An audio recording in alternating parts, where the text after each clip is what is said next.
شہر کے اس پسماندہ محلے میں دھڑکنے والے لوور مڈل کلاس کے دو دلوں میں محبت کئی ماہ تک بکل مارے بیٹھی رہی، مگر یہ کافر اپنا وجود منوائے بغیر کب رہتی ہے؟ اس شب ان کی گلی میں شادی کی ایک تقریب کے دوران دونوں کی آنکھیں چار ہوئیں تو گردش دوران جیسے تھم سی گئی۔ محبت نے بکل اتار پھینکی۔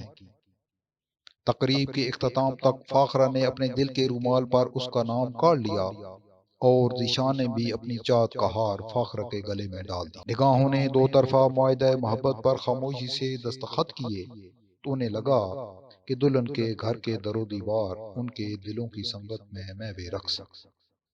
حسن عمرہ کی میراث نہیں، تیکھے نقوش کی حامل سرو قد فاخرہ نے ذیشان کی محبت کی خلعت فاخرہ پہنی تو جیسے جیون میں رنگ سے بھر گئے۔ اولین محبت کے جنون کا جادو سر چڑھ کے بولا۔ وہ چھپ چھپا کر گھر سے نکلتی اور ذیشان کے ساتھ اس کی پرانی موٹر سائیکل پر اٹھتی پھرتی۔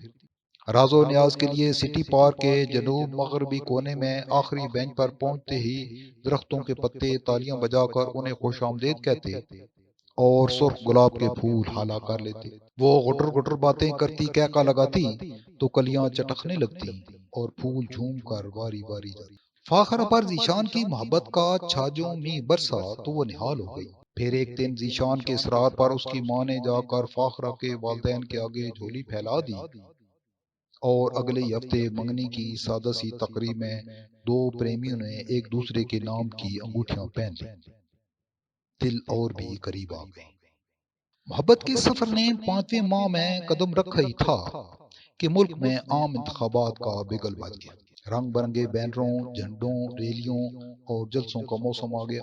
فاخرہ ایک نئی سیاسی جماعت انقلاب پارٹی سے جذباتی لگاؤ رکھتی تھی، جس کے منشور میں ملک سے استحصالی نظام کا خاتمہ شامل تھا۔ پارٹی چیئرمین کی آتش بجاں تقاریر نے فاخرہ کے بغاوت شعار جذبات کو خوب جلا بخشی تھی۔ پارٹی کے منشور میں اسے اپنی تمام محرومیوں کا مداوع نظر آتا تھا، جو ازل سے لوور مڈل کلاس کا مقدر ہے۔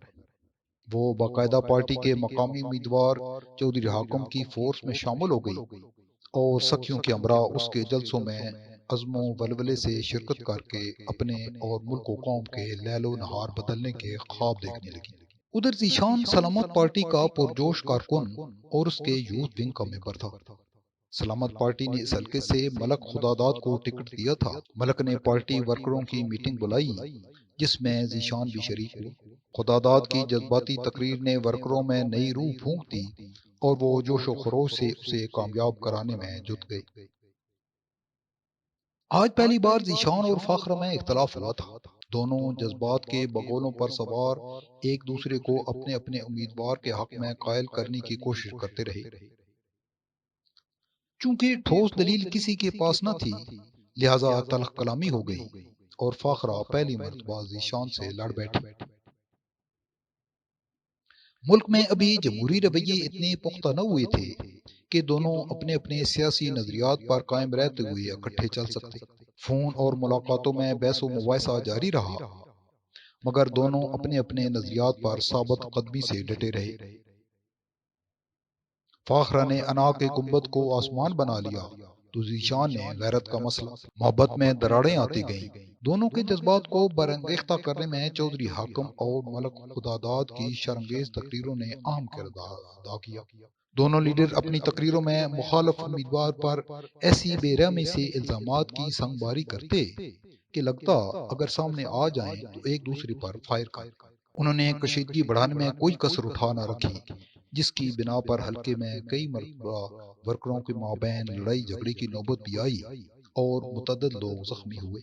عام انتخابات میں 10 دن رہ گئے تھے۔ ایک کارنر میٹنگ سے خطاب کے بعد ملک خداداد پارٹی ورکروں سے مل رہا تھا۔ جب ذیشان نے آگے بڑھ کر اسے ہاتھ ملایا تو ایک ورکر چہک کر بولا، سر، اس کی منگیتر دشمنوں کے کیمپ کی پرجوش ورکر ہے۔ ملک خداداد نے حیرت سے ذیشان کو دیکھا تو اس کا دل چاہا کہ زمین پھٹ جائے اور وہ اس میں سما جائے۔ اس نے فوراً ایک فیصلہ کر لیا۔ اسے ملاقات کے لیے ایس ایم ایس کرنے کی زحمت بھی نہ کرنی پڑی تھی۔ فاخرہ کا پیغام پہلے ہی آ گیا۔ اسے بھی آج اپنی پارٹی میٹنگ میں ایسا ہی تانا مل چکا تھا۔ غریبوں اور لوور مڈل کلاسیوں کی ایک بڑی خامی یہ ہے کہ وہ خود کو دوسروں کے مفادات کا ایندھن بنا کر اپنی زندگیاں تباہ کرنے میں کوئی دقیقہ فروگزاشت نہیں کرتے۔ آج پہلی دفعہ وہ سٹی پارک کے جنوب مغربی کونے میں الگ الگ بینچوں پر بیٹھے تھے۔ درختوں کے پتوں اور گلابوں کو یہ بات اتنی بری لگی کہ انہوں نے تالیاں بجائیں نہ ہی جھومر ڈالا۔ تند خوئی اپنے عروج پر تھی۔ محبت کے آبگینے سیاست کے ہسارے سنگ کو توڑنے میں ناکام رہے۔ چاہت کی لے ٹوٹ گئی، پیار کی تان بگڑ گئی۔ تلخ نوا مذاکرات میں ناکامی کے بعد فاخرہ نے اپنا فیصلہ سنا دیا، میرا اور تمہارا سر ایک تکیے پر اکٹھے نہیں ہو سکتے۔ دونوں نے اپنے اپنے ہاتھوں کو انگوٹھیوں کے بار سے آزاد کیا اور مخالف سمتوں میں روانہ ہو گئے۔ تیز ہوا چلی، پھولوں نے نوحہ گری کی اور پتوں نے ماتمداری۔ گھر آ کر فاخرہ اپنے کمرے میں گھس کر خوب روئی۔ جب دل کا بوجھ ہلکا ہوا، اس نے پوری قوت سے دل کا شٹر گرا دیا۔ انتخابات میں سلامت پارٹی جیت گئی۔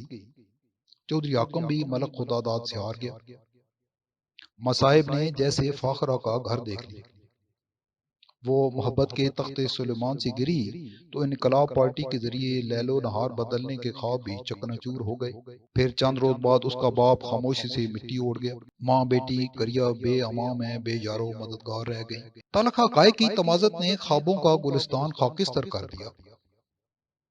سوگ اور جذبات کے گرداب سے نکلی تو فاخرہ کو اپنی بے وقوفی کا احساس ہوا۔